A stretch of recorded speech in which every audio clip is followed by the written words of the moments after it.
Welcome to our channel. Today we how to sign in to your Shopify admin panel. Easy guide step by step clearly. Open your web browser on your computer or mobile device. In the address bar, type your store admin URL as your store. Shopify.com/admin and press enter. If you do not know your store URL, type Shopify.com and press enter. Click login on the top right of the Shopify homepage. Enter the email address you used when creating your Shopify account. Click continue to move to the password step. Type your Shopify account password carefully, checking for caps lock. Click login to access your account. If you use a Shop ID or SSO option, choose your organization and follow the on-screen prompts. If Shopify asks for verification, open your email and find a Shopify login code. Copy the code from the email and paste it into the verification field. If you use an authenticator app, open the app and get the current 6-digit code.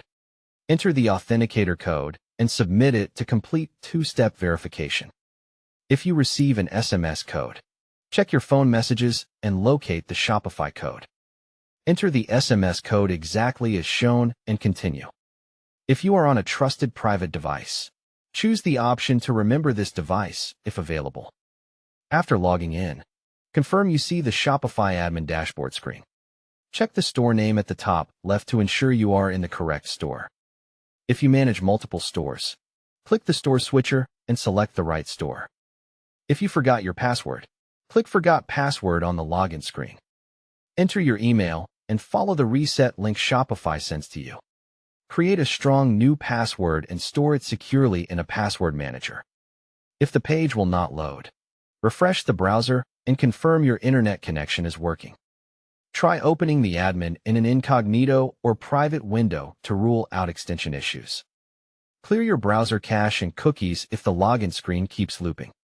If you are using the Shopify mobile app, install it and open the app. Tap Login, enter your email, and complete the same verification steps. For extra security, always log out when using a shared or public computer. Don't forget to like this video and subscribe to our channel for more step-by-step tech guides.